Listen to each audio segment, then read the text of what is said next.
आजचं आपल्या टॉपिकचं नाव आहे decision making statement and looping statement. यामध्ये आपल्याला वेगवेगळं डिसिजन मेकिंग स्टेटमेंट VBA मध्ये कोणते वापरले जातात आणि लूपिंग स्टेटमेंट कोणते वापरले जातात याबद्दलची माहिती आपल्याला बघायची.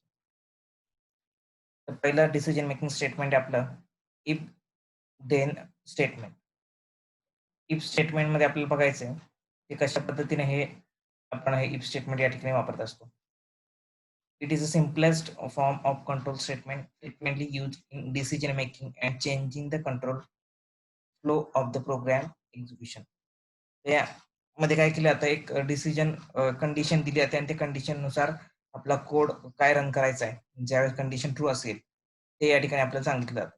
या ठिकाणी जर आपण सिंटॅक्स बघितला तर सिंटॅक्समध्ये जर आपण बघितलं पहिल्यांदा इफ आपल्याला द्यावं लागतं. इफ दिल्यानंतर त्यामध्ये कोणती कंडिशन आपल्याला द्यायची ती आपण कंडिशन द्यावी लागते. त्यानंतर देन आणि त्यानंतर ती कंडिशन ट्रू असल्यानंतर त्या ठिकाणी काय प्रिंट झालं पाहिजे, कोणता कोड रन झाला पाहिजे हे या ठिकाणी आपल्याला द्यावं लागतं.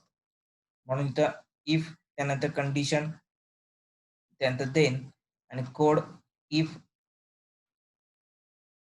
If condition then code if the condition is met म्हणजे कंडिशन ज्यावेळेस ट्रू असेल त्यावेळेस हा कोड रन केला जाणार. नंतर एंड इफ त्यानंतर आपला इफ क्लोज केला जाणार म्हणून इथं एंड इफ दिलेलं.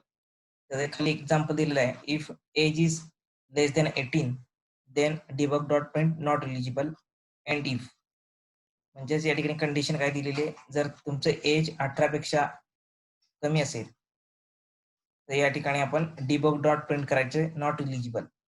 या ठिकाणी आपल्याला प्रिंट झालं पाहिजे नॉट इलिजिबल. तुमचं एज जर आपण वोटिंगसाठी उदाहरण धरलं, वोटिंगसाठी जर तुमचं एज 18 पेक्षा कमी असेल तर तुम्ही वोट करू शकत नाही. म्हणून इथं आपण डिबग डॉट प्रिंट आपल्याला करायचंय नॉट इलिजिबल म्हणजे तुम्ही वोटिंगला इलिजिबल नाही म्हणून तिथं प्रिंट केला जाणार नॉट इलिजिबल. म्हणजे इफ स्टेटमेंटमध्ये सिम्पली आपल्याला एक इफ लिहायचंय त्यानंतर पुढे कंडिशन द्यायची आहे. ती कंडिशन ट्रू असल्यानंतर काय प्रिंट करायचंय किंवा कोणता कोड रन करायचा आहे ते त्या ठिकाणी आपल्याला द्यावं लागत असतं. आणि त्यानंतर शेवटी आपल्याला एंड इफ द्यावं लागतं की ज्यामुळे आपला स्टेटमेंट या ठिकाणी क्लोज केला जातो. हा झाला पहिला डिसिजन मेकिंग स्टेटमेंट.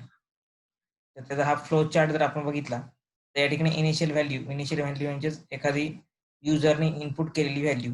जर आता माझा एज मी इनपुट केली तर 20 त्यानंतर इथं कंडिशन चेक केली जाणार.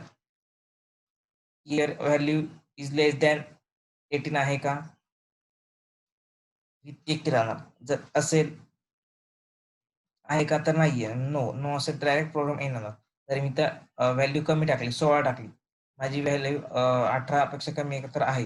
माझं वय 18 पेक्षा कमी आहे. मग इथे एस मध्ये कंडिशन ट्रू झाल्यानंतर काय होणार इथं नॉट एलिजिबल आपण मेसेज दिलेला असतो. तो या ठिकाणी प्रिंट होणार आणि त्यानंतर आपला प्रोग्राम या ठिकाणी क्लोज केला जाणार. म्हणजे इथे कंडिशन दिलेली जर ट्रू असेल तर ट्रू असल्यानंतर त्यामध्ये जो भाग दिलेला आहे तो या ठिकाणी प्रिंट केला जातो आणि त्यानंतर आपला कोड या ठिकाणी पुढच्या स्टेपला रन केला जातो. त्यानंतर पुढचं आहे the if then else statement.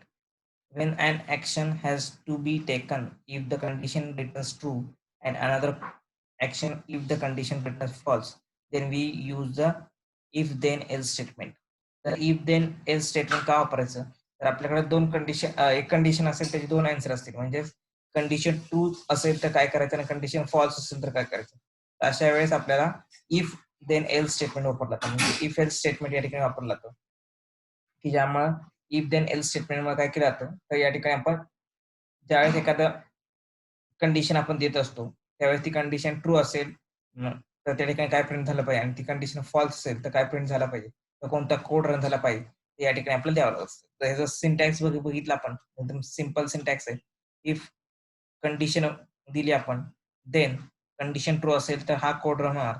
Else condition जर फॉल्स असेल तर एल्स मधला पार्ट जो असेल तो या ठिकाणी रन केला जाणार आणि त्यानंतर तुमचा एंड इफ जो आहे तो या ठिकाणी इफ हा या ठिकाणी क्लोज केला जाणार. त्याचा फ्लो चार्ट आपण बघूया.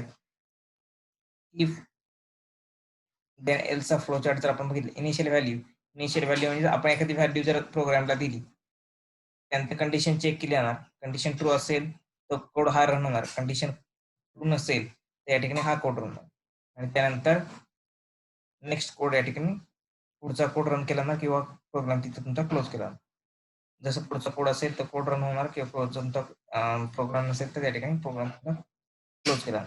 म्हणजे या ठिकाणी काय कंडिशन, एखादी कंडिशन मी दिली, इफ आता मग अशीच कंडिशन आपण बघितली, if age is less than 18 असेल तर आपल्याला प्रिंट करायचं नॉट एलिजिबल, आणि जर कंडिशन ट्रू असेल, फॉल्स असेल तर या ठिकाणी इलिजिबल आपल्याला करायचं. म्हणजेच त्याचं 18 पेक्षा वय कमी नाहीये, म्हणजेच 18 पेक्षा वय त्याचं जास्त आहे, म्हणून 18 पेक्षा वय जास्त असल्यामुळे आपल्या इथं इलिजिबल हा मेसेज प्रिंट झाला पाहिजे. आणि त्याचं 18 पेक्षा वय कमी असेल तर त्या ठिकाणी आपल्याला नॉट एलिजिबल मेसेज प्रिंट झाला पाहिजे. म्हणजेच त्या ठिकाणी जी कंडिशन आपण देत असतो त्यावेळेस त्या कंडिशन त्या दोन बाजू असतात, एक तरी कंडिशन ट्रू असेल किंवा ती कंडिशन फॉल्स असू शकते. अशा पद्धतीने त्यापैकी एक कोणती तरी आपली कंडिशन या ठिकाणी आन्सर आपल्याला येत असते. त्यावेळेस एस जर कंडिशन ट्रू झाली तर त्या ठिकाणी कोणता मेसेज प्रिंट झाला पाहिजे त्या ठिकाणी आपल्याला कोडमध्ये द्यावं लागत असतं, आणि कंडिशन फॉल्स झाली तरी कोणता मेसेज प्रिंट करायचा तो या ठिकाणी आपल्याला द्यावा असतो. म्हणजेच कंडिशनची दोन बाजू असतील, ट्रू अँड फॉल्स, तर अशा वेळेस आपल्याला इफ देन एल्स स्टेटमेंट आपल्याला वापरायला लागत असतं. नंतर ladder if statement. The ladder if statement can be used to test if a condition 1, condition 2, etc. is met and decision be taken based on which condition is met. या ठिकाणी जर आपण बघितलं, लॅडर इफ स्टेटमेंट मध्ये काय केलं जातं, एक एक कंडिशन चेक केली जाते. पहिल्यांदा if Boolean expression 1 execute when the Boolean expression 1 is true. पहिल्यांदा एक कंडिशन चेक केली जाते, ती जर ट्रू असेल तर या ठिकाणी त्या इफ मधला जो कोड दिला असेल तो रन केला जातो. ती नसेल ट्रू तर पुढची कंडिशन चेक केली जाते, एक्सप्रेशन 2, तिच्यामध्ये जे एक्सप्रेशन 2 मध्ये दिलं असेल ती जर कंडिशन ट्रू झाली तर या ठिकाणी तो मेसेज प्रिंट केला जाणार. नसेल झाली तर पुन्हा चेक केलं जाणार एक्सप्रेशन 3.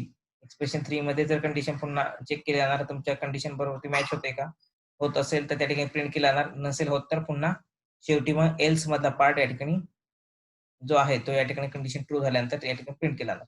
म्हणजे वरच्या कोणत्याही जरी कंडिशन जर आपल्याला मॅच झाल्या नाहीत अशा वेळी तुमचा एल्स मधला जो पार्ट आहे तो या ठिकाणी रन केला जाणार किंवा तो त्या ठिकाणी आपल्याला प्रिंट केला जाणार. अशा पद्धतीने लॅडर इफ स्टेटमेंट आहे, त्यामध्ये प्रत्येक वेळेस एक एक कंडिशन चेक केली जाते आणि त्या पद्धतीने जी कंडिशन ट्रू असेल त्या पद्धतीचा कोड त्या ठिकाणी रन केला जातो, तुमचा प्रिंट केला जातो. त्यानंतर पुढचं nested if statement. Sometimes it is required to evaluate one condition only if an earlier condition is met. म्हणजे कधी कधी आपल्याला काय असतं, आपल्याला कंडिशन चेक करत असताना पहिली कंडिशन त्याची ट्रू असणं गरजेचं आहे, आणि ते पहिली कंडिशन ट्रू असेल तरच पुढची कंडिशन ट्रू होणार आहे, आपली होऊ शकते. In such cases if then statement can be place inside and outer if then statement. This type of structure is also called nested if structure.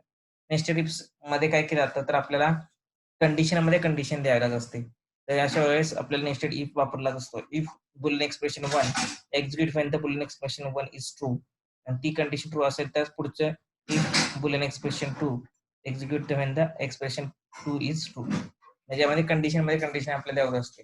जर वोटिंगचं उदाहरण आपण बघितलं, या ठिकाणी पहिल्यांदा वोटिंग मध्ये पहिली बेसिक कंडिशन आपली काय, तर जो वोटिंग करणार तो आपल्या भारताचा नागरिक असा. अशा वेळेस पहिल्यांदा आपण कंडिशन चेक केली की तो भारतीय नागरिक आहे का, पहिल्या इफ कंडिशन मध्ये जर आपण दिली, आणि त्यानंतर पुढची कंडिशन जरी भारतीय नागरिक असेल त्याचं वय आहे 18 पेक्षा जास्त आहे का, या ठिकाणी पुढची आपण कंडिशन चेक केली, अशा वेळेस तुम्हाला ही कंडिशन जरी 18 वर्षाचं वय असेल तरी पहिली कंडिशन तुमची ट्रू असल्याशिवाय आपण पुढची कंडिशन घेऊ शकत नाही, म्हणून त्याला म्हटलं तर नेस्टेड इफ स्टेटमेंट. कारण नुसतं 18 जरी एज तुमचं पूर्ण असेल परंतु तुम्ही भारताचा नागरिक असाल तर तुम्ही वोटिंग करू शकत. अशा पद्धतीनं ज्या प्रिव्हियस अर्लियर कंडिशन तुमची ती तुमची ट्रू असेल तरच पुढची कंडिशन ट्रू आपल्याला करायला असते. तर अशा वेळेस आपण नेस्टेड इफ स्टेटमेंट वापरत असतो. त्यामुळे कंडिशन मध्ये कंडिशन दिली जाते आणि अशा वेळेस तुमची ती कंडिशन ट्रू असतील तर त्या ठिकाणी तुमचा जे काही दिले असेल कोड तो त्या ठिकाणी रन केला जातो किंवा प्रिंट केला जातो. नंतर पुढची कंडिशन आहे select case. Select case statement can be use to easily evaluate this same variable multiple times and then take a particular action depending on the evaluation. या ठिकाणी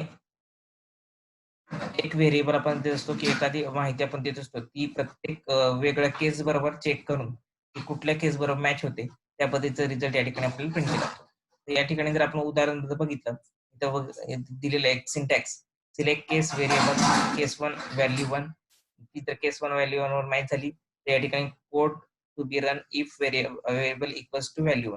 व्हेरिएबल जो आपण दिलेला वरती डिक्लेअर केला तो जर मॅच झाला केस व्हॅल्यू 1 ला, तर त्या ठिकाणी त्यामधला कोड त्या ठिकाणी रन केला. त्यानंतर तो जर रन झाला नाही तर नेक्स्ट व्हॅल्यू 2 चेक केले, त्यानंतर व्हॅल्यू 3, अशा वेगळ्या जे काही व्हॅल्यूज असतील त्या ठिकाणी चेक केल्या जातील. आणि जर शेवटी कोणतीच वरची व्हॅल्यू जर मॅच झाली नाही तर केस एल्स मध्ये जर कोड असेल तो त्या ठिकाणी प्रिंट केला जातो. आणि त्यानंतर शेवटी तुमचा एंड सिलेक्ट केलं जातं आणि त्या ठिकाणी तुमचं ते सिलेक्ट केस बंद केलं जातं. तर अशा पद्धतीने या ठिकाणी एक एक व्हेरिएबल चेक केलं जातं. त्याचं उदाहरण जर आपण बघितलं तर मुलांच्या ग्रेडिंगचं उदाहरण या ठिकाणी आपण घेऊ शकतो. पर्सेंटेज एका मुलं पडले असतील, ते पर्सेंटेज वाईज आपल्याला त्याचे ग्रेड्स पाडायचे असतील, A+, A, B, C अशा किंवा फेल अशा ज्या ग्रेड आपण देत असतो त्या ग्रेडिंगसाठी सिलेक्ट केस वापरला जातो. अशा उदाहरणांमध्ये सिलेक्ट केस वापरला जातो. म्हणजे आता व्हेरिएबल एका मुलं जर आपण बघितलं तर 80% पडले, म्हणजे त्याला कोणती ग्रेड मिळाली हे आपल्याला काढायचं असेल, तर अशा वेळेस प्रत्येक वेळेस ती ग्रेड त्या ठिकाणी चेक केल्या जाते. 80% व्हेरिएबल आपण घेतला आणि त्यानंतर ती चेक केल्यानंतर पहिली व्हॅल्यू काय, तर मुलाला 90 to 100 त्या दरम्यान जर पर्सेंटेज पडले तर त्याला A+ ग्रेड. त्यानंतर त्याला 80 to 90 जर पडले तर त्याला A ग्रेड. त्यानंतर पुढे 70 to 80 जर पडले असतील तर त्याला B ग्रेड. अशा पद्धतीने वेगवेगळ्या केस आपण चेक करू शकतो. तर पहिल्यांदाच व्हेरिएबल आपण घेतला तर सिलेक्ट केसमध्ये 80% घेतला, 80% पहिल्यांदा पहिल्या केसमध्ये चेक केला ना, तो 90 to 100 मध्ये आहे का, तर नाहीये. जर तो असता तर A+ ग्रेड प्रिंट झाली असते. त्यानंतर चेक केला जाणार 80 to 90 आहे का, तर आहे, तो 80% आहे म्हणून त्याचं grade he A+ A grade येणार त्याची आणि ते A ग्रेड प्रिंट केला जाणार. त्यानंतर पुढच्या केस चेक न करता डायरेक्टली प्रोग्राम तुमचा ते सिलेक्ट केस तुमचा एंड केला जाणार. अशा पद्धतीने तुम्ही ते चेक करू शकता. आणि त्यानंतर शेवटी तुम्ही देऊ शकता कुठलीच कंडिशन ट्रू नसेल तर तो मुलगा फेल झाला म्हणून एल्स मध्ये तुम्ही फेल कंडिशन टाकू शकता.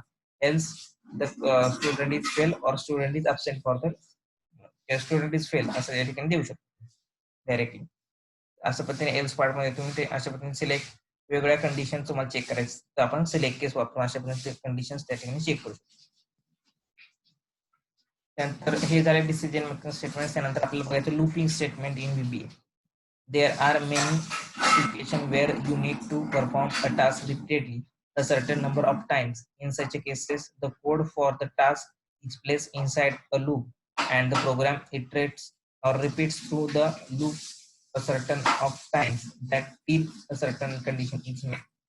म्हणजेच काय, तर आपल्याला प्रोग्राम मध्ये करत असताना त्यामध्ये अशा वेळेस कधी कधी अशा सिच्युएशन असतात की यामध्ये आपल्याला एकच टास्क रिपीटेडली परफॉर्म करायला लागत असतं किंवा एक टास्क नंबर ऑफ टाइम्स भरपूरशा वेळ आपल्याला ते करावं लागत असतं.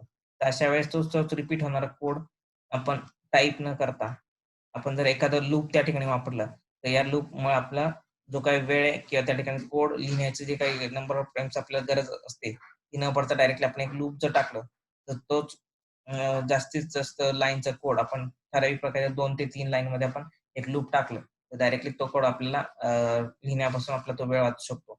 अशा वेळेस लूपचा वापर केला जातो की जेव्हा आपण लूपचा वापर केल्यामुळे आपल्याला तोच रिपीटेडली कोड आपल्याला लिहावा लागतो. लूपचे वेगवेगळे टाइप्स आहेत. या ठिकाणी फॉर लूप, त्याला फॉर नेक्स्ट लूप असं म्हणतात जातं. नंतर do until loop, do while loop असे वेगवेगळे लूप्स आहेत. त्याचा वापर करून आपण या ठिकाणी VBA मध्ये त्याचा वापर या ठिकाणी करत असतो. त्यामधले एक एक लूप आपल्याला बघायचं आहे. फॉर लूप पहिल्यांदा बघायचं आपल्याला फॉर लूप म्हणजे काय. Execute a sequence of statement multiple times and abbreviate the code that manage the loop variable. त्या ठिकाणी काय केलं जातं, जो एक्झिक्यूट होणार आहे कोड रिपीटेडली तर मेनी टाइम्स तो कोड या ठिकाणी सिक्वेन्स स्टेटमेंट मध्ये आपण फॉर लूप वापरून तो या ठिकाणी कमी करू शकतो. त्यानंतर त्या ठिकाणी जे लूप आहे ते आपण वेगवेगळे व्हेरिएबल देऊन आपण मॅनेज करू शकतो. The for next loop set a variable to a specified set of value and for each value the run VBA code inside the loop.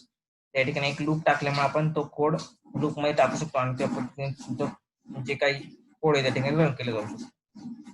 तर इथं एक एक्झाम्पल दाखवलेलं आहे. For n is equal to 1 to 10 debug dot print n next n. या ठिकाणी for loop जर आपण टाकलं, एक फॉर लूप इथे टाकलेलं आहे n is equal to 1 to 10 म्हणजेच n मध्ये आपण 1 to 10 हे फॉर लूप दिलं आणि त्यामध्ये आपल्याला डिबग डॉट प्रिंट एन करायचं आहे आणि नेक्स्ट एन म्हणजे या ठिकाणी काय आपल्याला 1 ते 10 नंबर प्रिंट करायचे. 1 ते 10 नंबर प्रिंट करत असताना जर आपण बघितलं तर आपल्या प्रत्येक वेळेस जर कोड मॅन्युअली आपण करायला गेलो त्यावेळेस आपल्याला debug dot print 1, debug dot print 2, debug dot print 3 असं करत करत डिबग डॉट प्रिंट 10 अशा पद्धतीने 10 ओळी आपल्याला लिहाव्या लागतील. 10 ओळी न लिहिता डायरेक्टली आपण इथे एक फॉर लूप टाकलं तर फॉर लूप मध्ये व्हॅल्यू दिल्या for n is equal to 1 to 10 म्हणजे फॉर मध्ये n ची व्हॅल्यू आपण दिल्या 1 to 10 मध्ये एक एक व्हॅल्यू दिल्या. त्यानंतर डिबग डॉट प्रिंट n म्हणजे पहिल्यांदा डिबग डॉट प्रिंट n मध्ये व्हॅल्यू येणार 1, त्यानंतर नेक्स्ट n, नंतर ती व्हॅल्यू वाढवली जाणार, पुढचा व्हॅल्यू येणार 2, त्यानंतर व्हॅल्यू 2 प्रिंट होणार. म्हणजे या 3 ओळीचा कोड जरी आपण लिहिला तरी आपल्याला जे काही 1 to 10 प्रिंट करायचं ते आपण या ठिकाणी प्रिंट करू. तशाच पद्धतीने आपल्याला 1000 लाईनचं 1000 लाईन पर्यंत जर प्रिंट करायचे असतील नंबर तशाच पद्धतीने नुसतं for n is equal to 1 to 1000 नुसतं केलं आपण डायरेक्ट आपण त्या 1000 लाईनचा कोड न लिहिता डायरेक्टली आपण त्या लूप मध्ये टाकल्यामुळे आपण तेच काम आपल्या लूपला दिल्यामुळे आपण डायरेक्टली आपलं जे काही प्रिंट करायचं ते आपण या ठिकाणी प्रिंट करू शकतो. म्हणून रिपीटेड कोड वाचवण्यासाठी अशा पद्धतीने आपण लूपचा वापर या ठिकाणी करत असतो. त्यानंतर पुढचं आहे the for each loop. The for each loop is similar to the for next loop. आता बघितलं आपण ते फॉर नेक्स्ट लूप सारखंच लूप आहे, but instead of looping through a set of value for a variable, it loops through every object within a set of objects. The following example would print the names of all the worksheets. या ठिकाणी फरक काय for each loop आणि for next loop मध्ये, तर या for next loop मध्ये आपण एक व्हेरिएबल देत असतो आणि त्याला वेगवेगळे व्हॅल्यू सेट करून ते लूप आपला रन करत असतो. पण या ठिकाणी तसं न करता फॉर इच लूप मध्ये काय केलं जातं, प्रत्येक जे ऑब्जेक्ट आहेत त्या प्रत्येक ऑब्जेक्ट मधला ऑब्जेक्ट हा या ठिकाणी घेतला जातो आणि त्याच्यावरती आपलं लूपिंग केलं जातं. म्हणजे तिथं एक एक्झाम्पल दाखवलंय त्यांनी, या ठिकाणी जेवढ्या काही वर्कशीट्स आहेत एका वर्कबुक मध्ये त्याच्या सगळ्यांची नावं त्यांना प्रिंट करायची आहेत. त्यासाठी त्यांनी एक्झाम्पल दिलेलं आहे. Dim WS as a worksheet, dim घेतला डिक्लेअर केलाय variable WS as a worksheet म्हणून घेतलेला आहे. For each WS in worksheet debug dot print WS dot name आणि नेक्स्ट WS. म्हणजे या ठिकाणी प्रत्येक वर्कशीट या ठिकाणी चेक केली जाणार आणि त्या ठिकाणी प्रत्येक वर्कशीटचं नाव या ठिकाणी तुमचं डिबग डॉट प्रिंट प्रत्येक जी काही वर्कशीट आहे त्याचं प्रत्येकाचं नाव या ठिकाणी प्रिंट केलं जाणार आणि त्यानंतर पुढचा प्रोग्राम तुमचा नेक्स्ट नेक्स्ट शीटवरती जाऊन पुन्हा नेक्स्ट शीटचं तुमचं नाव या ठिकाणी प्रिंट केलं जाणार. जेवढ्या वर्कशीट तुमच्या असतील त्या प्रत्येकाचं नाव या ठिकाणी प्रिंट केलं जाणार आणि त्याच्यावर तुमचं या द फॉर इच लूप या ठिकाणी काम करतं. तर या फॉर इच लूप नुसतंच व्हेरिएबलची व्हॅल्यू चेक न करता या ठिकाणी प्रत्येक ऑब्जेक्ट या ठिकाणी चेक केला जातो आणि त्याच्यावरती त्या ऑब्जेक्ट वरती आपलं काम या ठिकाणी केलं. The exit for statement. If you need to end the for loop before the end condition is reached or met, simply use the end for in conjunction with if statement.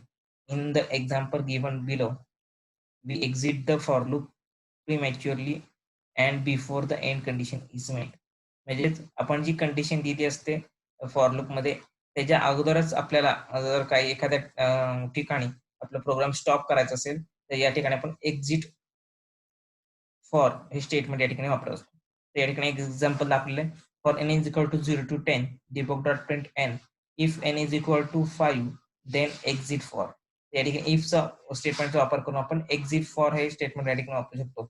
If ने एक condition आपण दिली n is equal to 5 ज्यावेळेस होईल then exit for, त्यावेळेस तुमचं जे काही फॉर स्टेटमेंट आहे त्या ठिकाणी एक्झिट केलं जाणार आणि त्यासाठी ज्यावेळेस n ची व्हॅल्यू 5 येईल त्यावेळेस तुमचं एक्झिट केलं जाणार आणि तुमचा जो काही प्रोग्राम आहे त्या ठिकाणी पुढचा कोड त्या ठिकाणी रन केला जाणार.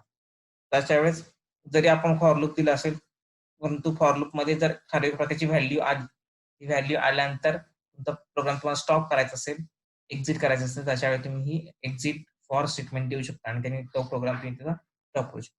तर त्यासाठी अशा पद्धतीने एक्झिट फॉर स्टेटमेंट वापरला जातो. त्यामध्ये एक कंडिशनच्या मदतीने ती आपण वापरू शकतो. त्यानंतर पुढचं do until loop.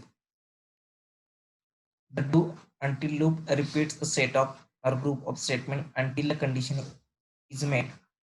There are two ways do until loop can be used in Excel VBA Micro. Test the condition before executing the code in the loop. Execute the code in the loop and the test for the condition.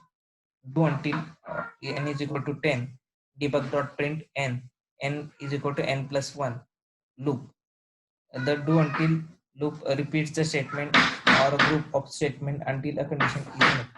The do until statement मध्ये काय केलं जातं, तर या ठिकाणी do until loop repeats the statement of a group of statement.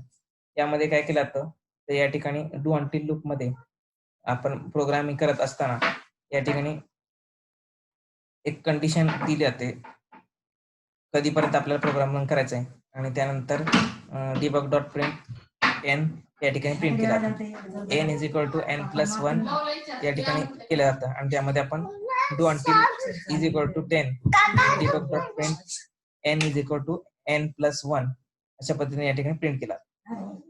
या ठिकाणी do until loop या ठिकाणी कंडिशन चेक करत असताना एन ची व्हॅल्यू 10 असेल तर त्यावेळी debug डॉट प्रिंट एन या ठिकाणी प्रिंट केला जातं, आणि is equal to n plus 1 अशा पद्धतीने तुमचा लूप या ठिकाणी प्रिंट केला.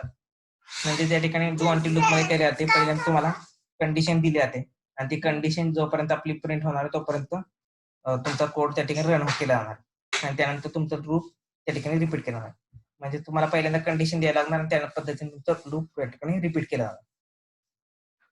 The do loop until the code in the loop is executed at least once before the testing the condition. If the condition is true, the looping statement stop, else the loop is executed again.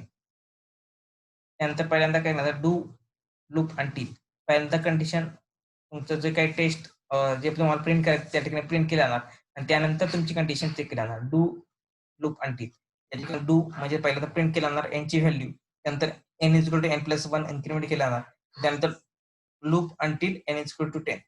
जोपर्यंत एनची value 10 येणार नाही तोपर्यंत तुमचं ते loop continue run केला जाणार.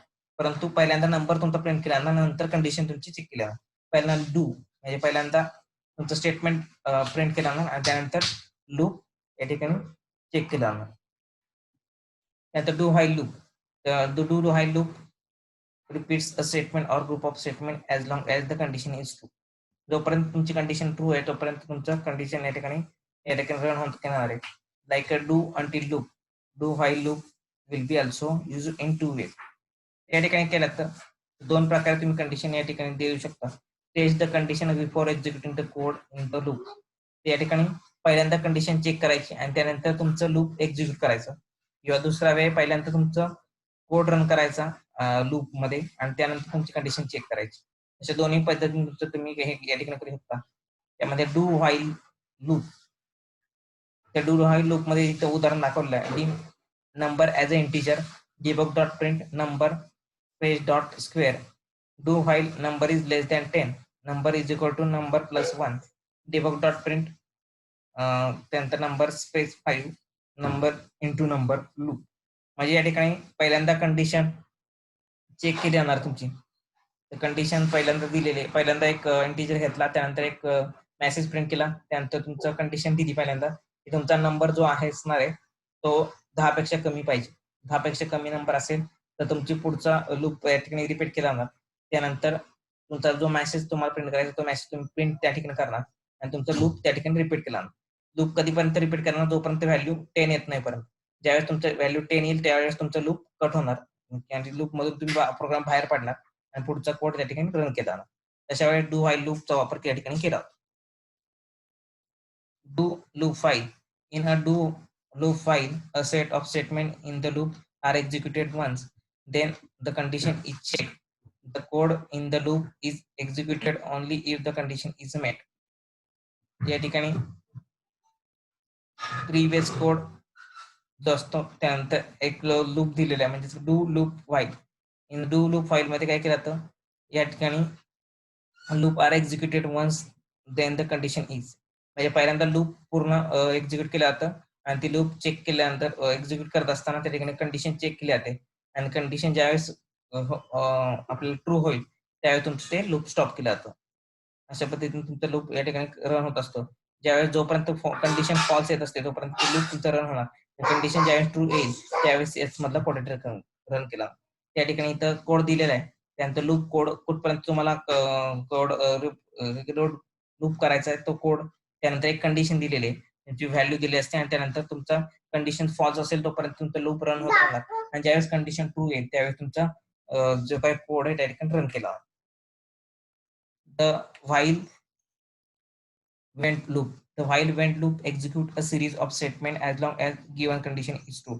Example जर आपण बघितलं व्हाईल लूप मध्ये काय केलं तर व्हाईल वेन लूप मध्ये या ठिकाणी डिम काउंटर आपण घेतलेला एक्झाम्पल, त्यानंतर काउंटरची व्हॅल्यू 0 घेतली, त्यानंतर पहिल्यांदा चेक केली while counter is less than 5, त्यानंतर counter is equal to counter plus 1 debug dot print hello, म्हणजे त्या ठिकाणी डिबग डॉट प्रिंट मध्ये हॅलो हा मेसेज प्रिंट केला आपण. त्यानंतर हॅलो हा मेसेज प्रिंट केल्यानंतर जोपर्यंत काउंटर ट्रू होणार तोपर्यंत ते व्हॅल्यू तुमची तुमचं जे काही नाव आहे तोपर्यंत प्रिंटच होणार आहे. हॅलो हॅलो हॅलो अशा पद्धतीनं 5 वेळा ते नाव तुमचं प्रिंट होणार. त्यानंतर ज्यावेळेस तुमचा 5वा ज्यावेळेस काउंटर येईल त्यावेळेस तुमचा प्रोग्राम त्या ठिकाणी स्टॉप केला ना. त्यानंतर वेंट मधलं स्टेटमेंट जे आहे ते ठिकाणी रन केला. तर वेंट मध्ये काय तर तुमचं किती वेळा तुम्ही वरची व्हॅल्यू प्रिंट केलेली त्याची फक्त काउंटर त्या ठिकाणी द्यायचं आपल्याला. म्हणजे हॅलो हॅलो हॅलो आपण इथं 5 वेळा टाकलेलं आहे तर या ठिकाणी डिबग डॉट काउंटर आपला जो येईल तर 5, तर 5 हा आकडा त्या ठिकाणी खाली 5 हॅलोच्या खाली 5 हा आकडा आपला डिस्प्ले केला जाईल. तर फाईल स्टेटमेंट मध्ये काय केलं तर पहिल्यांदा सगळ्या लूप तुमचा रन केला आणि ज्यावेळेस तुमचा लूप संपेल त्यावेळेस वेंड मधला पार्ट त्या ठिकाणी डिस्प्ले केला. तर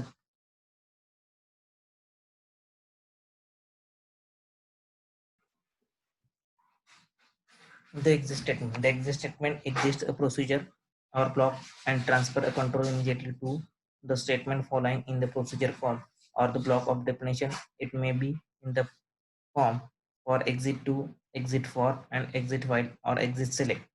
Exit. म्हणजे त्या एक्झिट स्टेटमेंट मध्ये काय केलं जातं तर या ठिकाणी जर काही आपल्या वरचं प्रोसिजर किंवा ब्लॉक ऑफ कोड असतो तो डायरेक्टली कंट्रोल इमिडिएटली ट्रान्सफर केला जातो. जो पुढचा जो आपण प्रोसिजर कॉल किंवा पुढचा ब्लॉक असेल त्याला तो इमिडिएटली ट्रान्सफर केला जातो. म्हणजेच तिथं तुमचा प्रोग्राम एक्झिट किंवा तुमचा तो ब्लॉक एक्झिट केला जातो आणि नंतर पुढचा जो पार्ट असेल त्या एक्झिट डू स्टेटमेंटच्या किंवा एक्झिट स्टेटमेंटच्या पुढचा जो काही तुमचा प्रोसिजर कॉल असेल किंवा एखादा ब्लॉक असेल कोड तर त्या ठिकाणी रन केला जातो. तर या ठिकाणी जर आपण बघितलं तर एक्झिट स्टेटमेंट कशा पद्धतीने वापरतो तर या ठिकाणी एक्झाम्पल दिलेलं do while true count is equal to count plus 1 debug dot print count. If the count is equal to 5 then debug dot print stop at 5 exit 2 and if and loop. तर या ठिकाणी काय केलेलं आहे त्यांनी पहिल्यांदा do while statement मध्ये या ठिकाणी काउंट एक घेतलेला आहे त्यामध्ये काउंटची व्हॅल्यू या ठिकाणी प्रिंट केलेली आहे. त्यानंतर प्रिंट केल्यानंतर पुन्हा काउंट चेक केलेला आहे. ज्यावेळेस काउंट 5 येईल त्यावेळेस तुमच्या प्रोग्राम मध्ये प्रिंट होणार स्टॉप ॲट 5 असं या ठिकाणी प्रिंट होणार. त्यानंतर तुमचं एक्झिट डू केला जाणार म्हणजे डू जे काही आपण स्टेटमेंट टाकलेलं तर वरचा ब्लॉक तो डूचा पूर्ण ब्लॉक एक्झिट केला जाणार आणि त्यानंतर तुमचा एंड इफ पण या ठिकाणी एंड केला जाणार आणि तुमचा लूप मधून तो प्रोग्राम बाहेर पाडणार आणि पुढचा जो काही ब्लॉक ऑफ कोड असेल त्या ठिकाणी रन केला जाणार. अशा पद्धतीने एक्झिट स्टेटमेंट तुमचा त्या ठिकाणी काम करत असतं की ज्यामध्ये आपण ते exit statement exit do, exit for, exit file, exit select अशा प्रत्येक ह्याच्यामध्ये आपण वापरू शकतो. त्यामुळे आपल्या ज्या ठिकाणी प्रोग्राम मधून बाहेर पडायचं असेल किंवा प्रोसिजर ब्लॉक मधून बाहेर पडायचं असेल त्याच्या वेळेस एक्झिटचा उपयोग आपण या ठिकाणी करू शकतो. तर एवढंच आजच्या लेक्चरमध्ये जर काही तुम्हाला क्वेश्चन असेल तर त्या ठिकाणी विचार.